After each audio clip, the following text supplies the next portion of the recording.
नमस्कार, news state में आप सभी का स्वागत है। मैं हूं आपके साथ शुभेंदु सिंह। आपके मुद्दे में आज बात करेंगे बाघों की बढ़ती संख्या को लेकर। प्रोजेक्ट टाइगर के 50 साल पूरे होने पर पीएम मोदी ने बाघों की संख्या का एक आंकड़ा जारी किया। साल 2022 तक देश में 3167 बाघों की संख्या बताई गई और चारों ओर करीब जो 200 बाघ हैं उनकी संख्या बढ़ती हुई नजर आती है। और बाघों की बढ़ती संख्या पर मुख्यमंत्री शिवराज सिंह चौहान ने भी खुशी जाहिर की है। बाघों को संरक्षित करने में एमपी का बड़ा योगदान रहा है और लगातार एमपी टाइगर स्टेट में सबसे आगे रहा है। और ऐसे में सवाल है कि तमगा क्या बरकरार रहेगा। आज इसी मुद्दे पर हम चर्चा करेंगे। हमारे साथ खास मेहमानों का एक बड़ा और बहुत विस्तृत पैनल जुड़ने जा रहा है, लेकिन सबसे पहले एक रिपोर्ट आपको दिखाते हैं।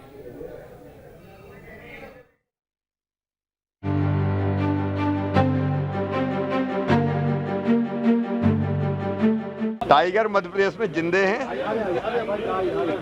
और लगातार बढ़ रहे हैं। जी हाँ, टाइगर अभी जिंदा है और भारत के लिए ये बड़े गर्व की बात है कि देश में लगातार टाइगर की संख्या बढ़ती जा रही है। सीएम शिवराज के ये शब्द इस खुशी को दुगना कर देते हैं। दरअसल देश में टाइगर प्रोजेक्ट को पूरे 50 साल हो गए हैं। इस मौके पर पीएम मोदी ने टाइगर्स के नए आंकड़े जारी किए हैं। ताजा आंकड़ों के मुताबिक देश में साल 2022 में बाघों की संख्या 3167 तक पहुंच गई है। पीएम मोदी के मुताबिक 4 सालों में बाघों की संख्या करीब 200 तक बढ़ी है। आंकड़ों पर नजर डालें तो साल 2006 में बाघों की संख्या 1411 थी। साल 2010 में ये संख्या 1706 हो गई। 2014 में 2226 तक पहुंची। 2018 में 2967 पहुंची। 2022 में यह संख्या 3167 हो गई।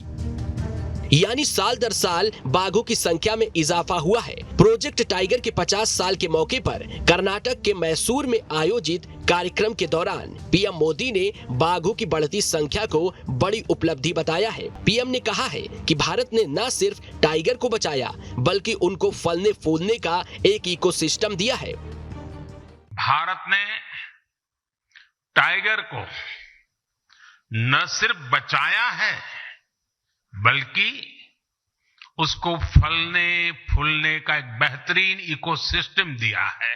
दुनिया की करीब 75% टाइगर पॉपुलेशन भारत में ही है। वहीं मध्य प्रदेश के मुख्यमंत्री शिवराज सिंह चौहान ने भी खुशी जताई है। टाइगर मध्य प्रदेश में जिंदे हैं और लगातार बढ़ रहे हैं। खुशी की बात है, मध्य प्रदेश टाइगरों के संरक्षण और संवर्धन में देश में आगे है। हम टाइगर स्टेट के साथ साथ लेपर्ड स्टेट भी है, अब चीता स्टेट भी है, बल्चर स्टेट भी है, घड़ियाल स्टेट भी है। लेकिन टाइगर स्टेट होना अपने आप में गर्व का विषय है और टाइगर के संरक्षण में लगे हुए सभी साथियों को बहुत बहुत बधाई। अगर बाघों की संख्या बढ़ने की कामयाबी पर आज दोहरी खुशी जताई जा रही है तो इसमें मध्य प्रदेश की बड़ी कोशिश है। साल 2021 की गणना के अनुसार एमपी में बाघों का आंकड़ा मध्य प्रदेश में 700 से अधिक टाइगर होने का अनुमान। 6 टाइगर रिजर्व में दिखे सबसे ज्यादा टाइगर। टाइगर रिजर्व के साथ आसपास के जंगलों में 700 से अधिक वयस्क बाघों का अनुमान है। वन मंडलों में बाघ शावकों की संख्या करीब 196 है।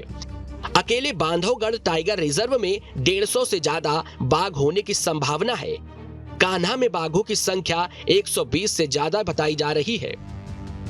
सबसे ज्यादा बाघों के साथ मध्य प्रदेश को कई बार टाइगर स्टेट का दर्जा मिल चुका है। इन आंकड़ों को देखें तो साल 2006 में पहली बार एमपी टाइगर स्टेट बना, तब राज्य में 300 बाघ थे। 2010 में एमपी तीसरे नंबर पर पहुंच गया, तब राज्य में 257 बाघ थे। 2014 में एमपी दूसरे स्थान पर आ गया, तब राज्य में 308 बाघ थे। 2018 में एमपी राज्य वन अनुसंधान एवं रिसर्च इंस्टीट्यूट ने गणना की, तब प्रदेश में 526 बाघों के साथ फिर पहले पायदान पर आया। फिलहाल टाइगर प्रोजेक्ट के 50 साल के इस मौके पर पीएम मोदी ने अमृतकाल का टाइगर विजन नाम से पुस्तक का भी विमोचन किया है और एक स्मारक सिक्का भी जारी किया है। साथ ही इंटरनेशनल बिग कैट्स अलायंस की भी शुरुआत की है। ये संगठन दुनिया भर में बिल्लियों की 7 प्रजातियां बाघ, शेर, हिम तेंदुआ, प्यूमा, जगुआर और चीता को संरक्षित करने पर फोकस करेगा। ऐसे में टाइगर के साथ साथ भारत चीतों को बसाने के बाद अब बिग कैट के प्रोजेक्ट को भी साकार करने जा रहा है। Team news state.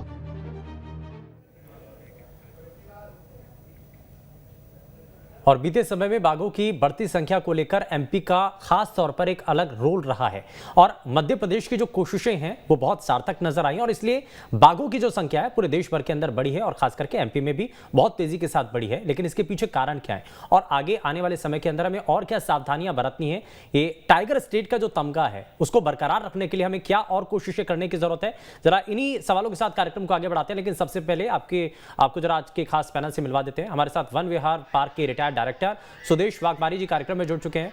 हमारे साथ wild life expert Ajay Dubey ji हमारे साथ कार्यक्रम में जुड़ चुके हैं।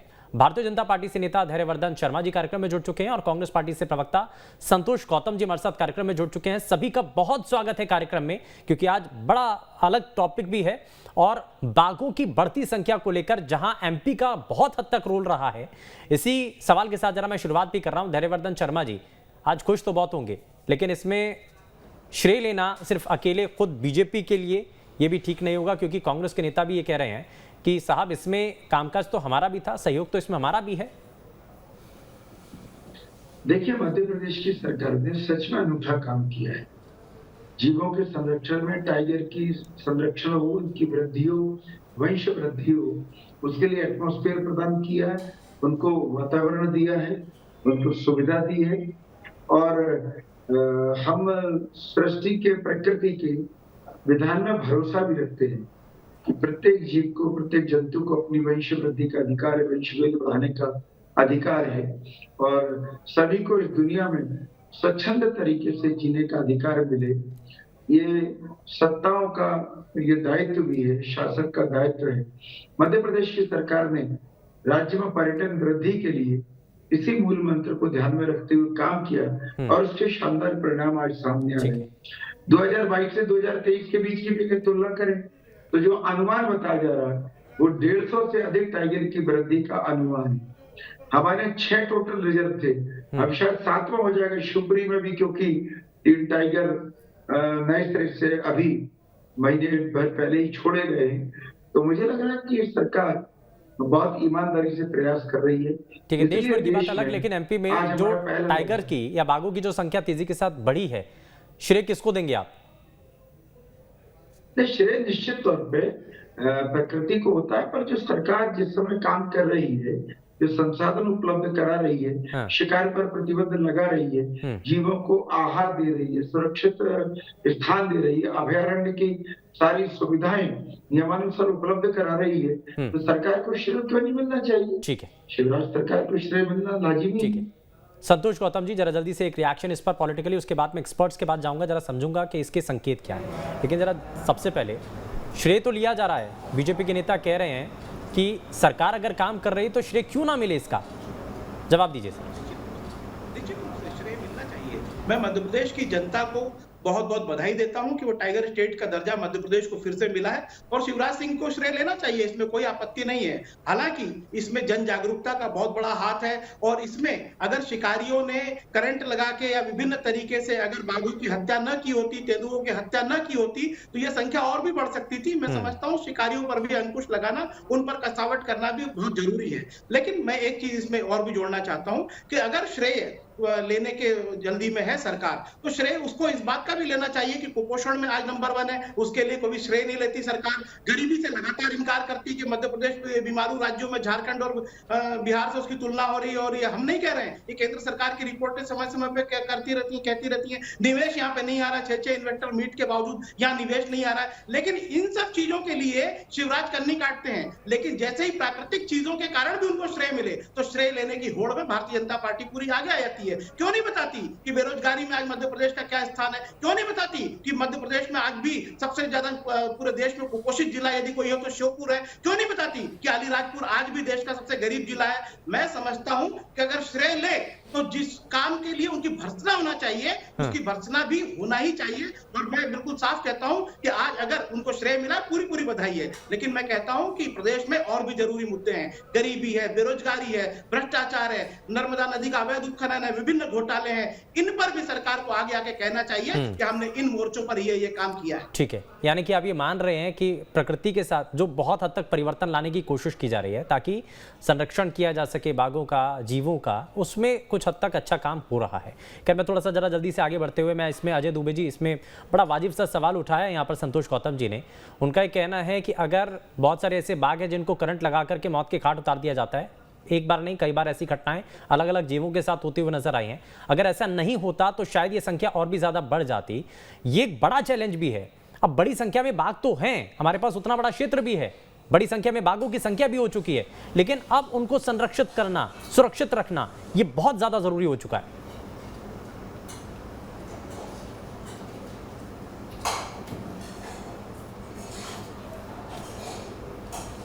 हेलो जी जी अजय जी। अच्छा जी, बाघों की संख्या बढ़ी है, ये खुशी का विषय है। और न्यूज़ नेशन जो आज मैं उसको धन्यवाद देता हूँ कि बाघों के संरक्षण में न्यूज़ नेशन ने हमेशा आवाज़ उठाई है। और आज इस अवसर पर जो बहस चल रही है उस पर कई ऐसे महत्वपूर्ण बिंदु हैं जो आम नागरिक को उसकी भाषा में समझने चाहिए। मैं ये कहता हूँ, गौतम साहब और शर्मा जी अभी जो बात सब चल रही थी, राजनीतिक मुद्दा बाघ संरक्षण नहीं है। यदि राजनीतिक तौर पर हम देखें तो ये दोनों जो भी कांग्रेस और भाजपा है, ये इनको ये जानकारी होनी चाहिए कि जो भारत का संविधान है वो ये कहता है कि जंगल और जानवर और प्रकृति इनको संरक्षण देना हमारी ड्यूटी है। तो यदि बाघों की संख्या आज बढ़ रही है तो ये उस क्षेत्र के नागरिकों की बहुत बड़ी भूमिका है जो टाइगर रिजर्व्स के आसपास रहते हैं, जो आदिवासी समुदाय या जो जंगलों में जहाँ पे भी टाइगर है। क्योंकि टाइगर के कंजर्वेशन की दो बातें बहुत इंपॉर्टेंट हैं। एक तो टाइगर को आप सुरक्षा दीजिए कि उसकी अननेचुरल डेथ ना हो, ये चाहे करंट की बात हो, चाहे जहर से दे के मारने की बात हो, चाहे उसके बॉडी ऑर्गन्स की जो तस्करी है, आप उसको, उसके भी राइट्स हैं इस प्रकृति में, धरती में उसके अधिकार हैं कि वो स्वतंत्र विचरण करे। उसकी अपनी एक पूरी प्रकृति में बहुत पूर्ण योगदान है। टाइगर की जो संख्या बढ़ी है, मैं थोड़ा मेरा व्यक्तिगत सोच ही कि उसकी अपनी टाइगर जो है ये इसमें सरकार का कोई रोल नहीं है। वो बढ़ रहा है, आप उसके आवास को सुरक्षित रखिए, आप दखल मत दीजिए, विकास को प्रकृति के साथ अनुशासित रखिए। सेकंड चीज ये है कि जहां भी बाघ हो उसके आसपास के क्षेत्र के इंसानों का संघर्ष ना हो, आप उनको रोजगार दीजिए, आप उनको व्यवस्था कीजिए। और यदि राजनीतिक लोगों की बात आती है तो मैं ये बोलता हूं कि जो सांसद और जो विधायक उस क्षेत्र के होते हैं जहां भी टाइगर रिजर्व्स के हैं, उनको आज इस खुशी के अवसर पर ये देखना है कि आगामी जब भी वो विकास की योजना बनाए उसमें टाइगर को संवेदनशील तौर पर सम्मान करें। यहाँ पर ये दोनों पार्टियों को मैं बताना चाहूँगा कि जो टाइगर रिजर्व्स के अंदर जो ग्रामीण जो इलाके हैं, जो गांव हैं, चाहे वो संजय टाइगर रिजर्व हो, चाहे वो आपका सतपुड़ा हो, चाहे वो पन्ना के पास हो, यहाँ पे विस्थापन की जो प्रक्रिया है वो सालों से लंबित है। विधायक और सांसद और जनप्रतिनिधि यदि टाइगर रिजर्व्स के अंदर यदि गांव के लोगों को बाहर शिफ्ट नहीं करेंगे, उनको रोजगार की व्यवस्था, उनके जो जिंदगी की मूल जो जरूरत है, तो बाघों का संरक्षण कैसे होगा? बाघों के संरक्षण के लिए व्यापक तौर पर चिंतन और उसको कागजों के अलावा हकीकत में भी करना पड़ेगा।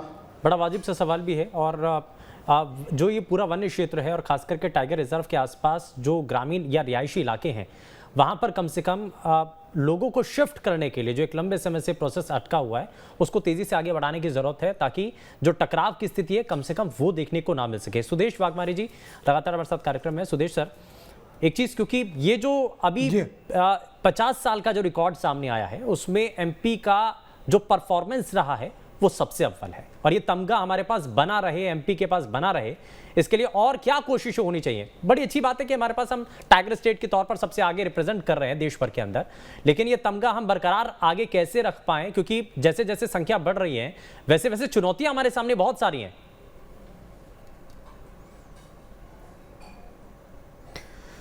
आप आज जो आंकड़े प्रधानमंत्री जी ने रिलीज किए हैं उन पे यदि थोड़ा सा एनालाइज करें तो सामने ये बात आती है कि जो टाइगर हैं 65% टाइगर रिजर्व में है। इससे ये सिद्ध होता है कि जहाँ इकोसिस्टम सर्विसेज बढ़िया है, जहाँ आपने इकोसिस्टम को प्रिजर्व कर लिया है, वहाँ टाइगर बहुत बढ़िया से आ जाएगा। तो सबसे पहली जो हमारी ज़रूरत है कि हमारे जो पीएस हैं, संरक्षित क्षेत्र हैं, यानी जो नेशनल पार्क और सेंचुरीज हैं, यदि हम उनको इंटैक्ट रख पाते हैं, जैसा अभी अजय दुबे जी ने उल्लेख किए, ने दो बातों का बहुत अच्छा उल्लेख किया।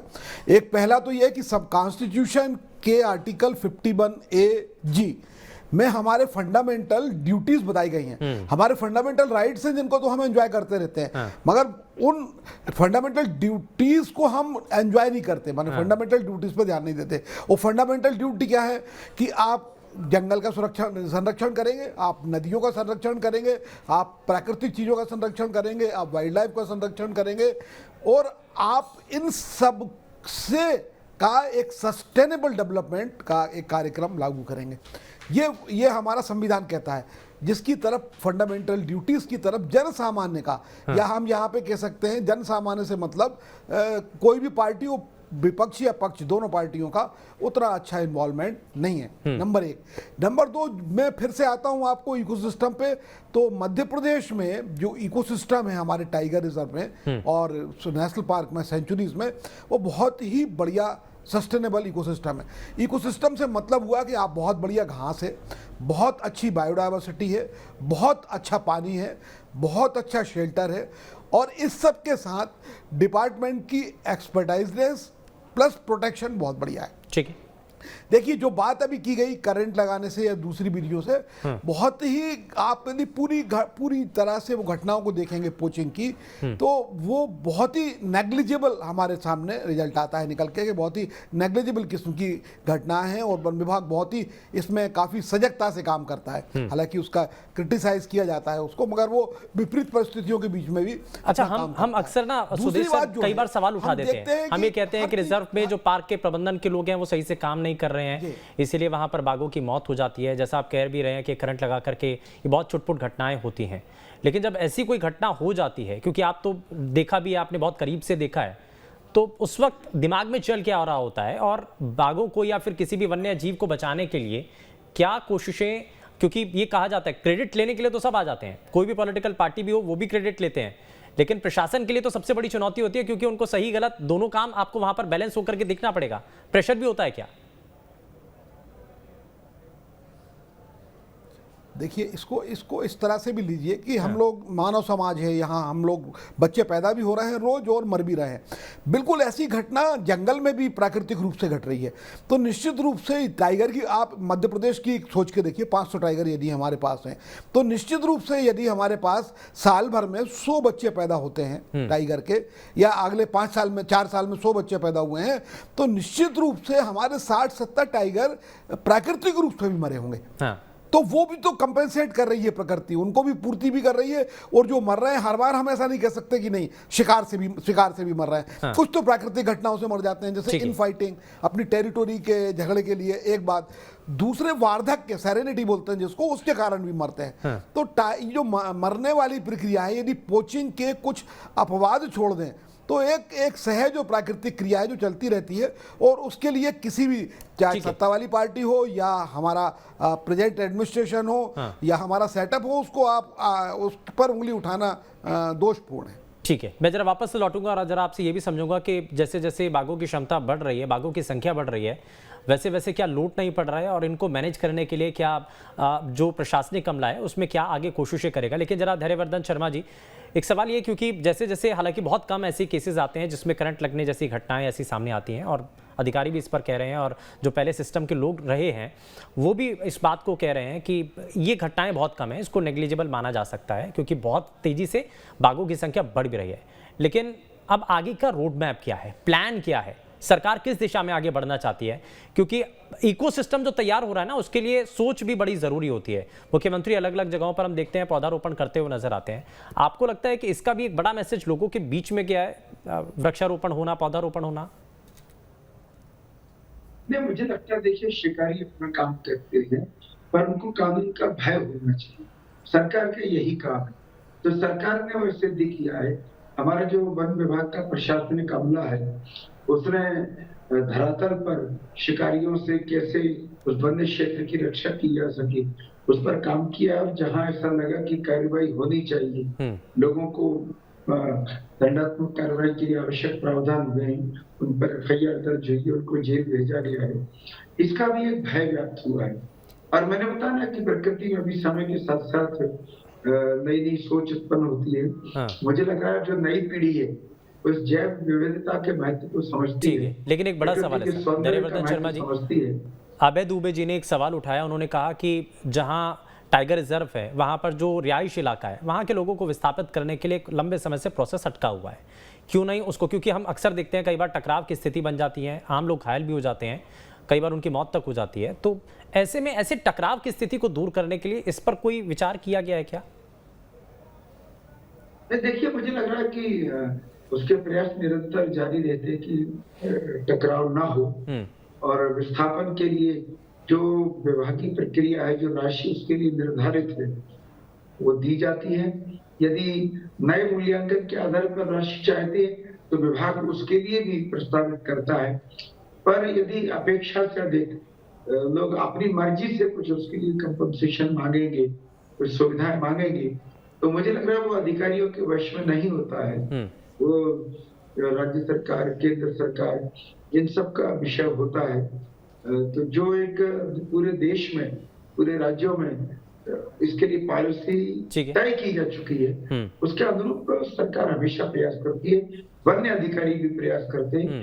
इसलिए मोर देन 90% में सफलता मिल भी जाती है। कुछ एक मुट्ठी भर स्थान ऐसे होते हैं कि जहाँ पर यदि कुछ लोग अभी भी अड़े हुए हैं, रुके हुए हैं, तो वे भी विभाग की चर्चा का हिस्सा होते हैं। ठीक है, और मुझे लग रहा है कि प्रयास होता है। ठीक है, इसमें जरा जल्दी से संतोष जी को जोड़ लेता हूं। संतोष जी, आपको इसमें, और क्योंकि बतौर विपक्ष इसमें पॉलिटिकल पार्टियों का साथ मिलना बड़ा ज़रूरी है, तभी हम जीवों को, बाघों को संरक्षित और सुरक्षित कर पाएंगे।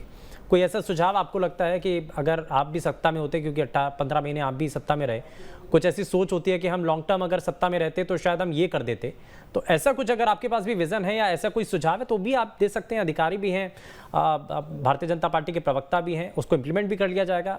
ये विपक्ष के तौर पर एक बड़ा अच्छा सुझाव भी होगा।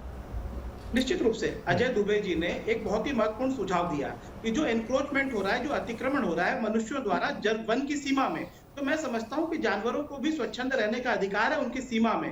तो अगर हम लोग अतिक्रमण को रोक पाए या भू माफियाओं, वन माफियाओं के अतिक्रमण को रोक पाए, तो ये हमारी बहुत बड़ी जीत होगी। और निश्चित रूप से प्राकृतिक रूप से मध्य प्रदेश शेरों का, बाघों का एक प्राकृतिक रूप से गढ़ रहा है। तो मैं समझता हूं कि जिस प्रकार से मध्य प्रदेश की जो भूमि है वो बाघों के लिए या तेंदुओं के लिए सर्वथा उचित है, तो मैं समझता हूं कि उनके क्षेत्रों में अतिक्रमण नहीं होना चाहिए, मनुष्यों को उनसे दूर रखा जाना चाहिए। जो लोग पहले से वहां रह रहे हैं उनको विस्थापित करके उनको बराबर रोजगार देना चाहिए, जैसा कि अजय दुबे जी का सुझाव है। और निश्चित रूप से अगर कांग्रेस पार्टी सत्ता में आती है तो अजय दुबे जी के इन सुझावों को पूरी गंभीरता से लागू करेगी। और एक चीज मैं और कहना चाहूंगा कि अभी हमारे वन अधिकारी महोदय बैठे, उन्होंने कहा कि वन अमला पूरी मुस्तैदी से काम कर रहा है और इक्का दुक्का घटना ऐसी कुछ हो जाती करंट से मारने की और ये सारी चीजें हैं। मैं वन अमले की किसी प्रकार से शिकायत नहीं कर रहा हूं, वो लोग अपनी पूरी मुस्तैदी से काम कर रहे हैं। मैं सरकार से यह निवेदन करूंगा कि आज इस खुशी के मौके पर जब मध्य प्रदेश को फिर एक बार से टाइगर स्टेट का दर्जा मिला है, मैं चाहता हूं कि वन अमले की जो मांगे हैं, उनको जो कमियां हैं उनके पास पूरी करने की, उन संसाधन देने की बात है, उनका स्टाफ बढ़ाने की,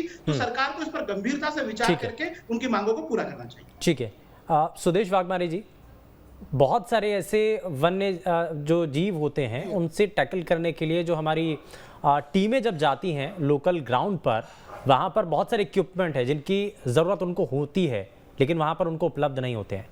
और इसी का यहाँ पर सवाल भी संतोष जी उठा रहे हैं कि जब उनके पास पर्याप्त इंतजामात नहीं होते हैं, क्योंकि कई बार ये देखा जाता है कि बाघ अगर किसी रिहाइश इलाके में पहुँच गया है तो बहुत सारे लोगों की तरफ से पहले भी कई बार इस पर रिपोर्ट भी आई है कि कॉलर अगर आईडी अगर उनके पास लगी हो या उनके पास हो, बाघों के अगर कॉलर आईडी लगती है तो उससे इंफॉर्मेशन या उसको ट्रैक किया जा सकता है कहां पर उनकी मूवमेंट हो रही है, ताकि किसी भी रिहाइश इलाके में जाने से पहले वहां के लोगों को जानकारी दी जा सके ताकि वो बच सकें। ऐसे कुछ इक्विपमेंट होना, क्या आपको लगता है इसमें थोड़ा सा इजाफा होना चाहिए? देखिए, आपने जो सुझाव दिया है कॉलर आईडी का, वो 100% टाइगर्स को करना संभव नहीं है, क्योंकि कॉलर आईडी करने के पहले उसको डाउन करना पड़ता है। डाउन वाइल्ड लाइफ की भाषा में बोलते हो कि उसको बेहोश करना पड़ता है। हाँ। और वो हर बार सही बेहोश हो जाए जरूरी नहीं है, एनेस्थीसिया उसको सही लग जाए। मगर आपने जो सवाल मुद्दा उठाया वो बिल्कुल अच्छा मुद्दा है। उसके लिए एक तो अच्छे किस्म के प्रोटेक्टिव गियर्स दिए जाना चाहिए। हालांकि शासन ने बहुत अच्छा प्रबंध किया है। ये हर कमिश्नरी लेवल पे एक एक रेस्क्यू स्क्वाड बनाई गई है, जिसमें 10 लोगों का 15 लोगों का एक्सपर्ट जो लोग इस काम में रहते हैं मैन एनिमल कॉन्फ्लिक्ट से निपटने के लिए, उनका एक दल रहता है। और खास तौर से उसमें एक वेटरनरी डॉक्टर होता है जिसके पास ट्रैंकुलाइजिंग गन होती है। निश्चेतक का उपयोग करके वो टाइगर को या दूसरे एनिमल्स को बेहोश कर लेता है। मगर वो जो दवा होती है वो हम लोग अभी आयात कर रहे हैं। और वो दवा काफी महंगी पड़ती है। तो शासन स्तर पे एक्चुअली जो वास्तव में, यानी कि बाघों को बचाने के लिए कुछ ऐसे महत्वपूर्ण कदम है जो कि उठाए जा सकते हैं और इस पर विचार करना बहुत ज्यादा जरूरी है। बहुत शुक्रिया सभी खास मेहमानों का कार्यक्रम में शामिल होने के लिए, और बहुत कीमती सुझाव यहाँ पर जरूर मिले हैं और हमें उम्मीद भी है कि इसको आगे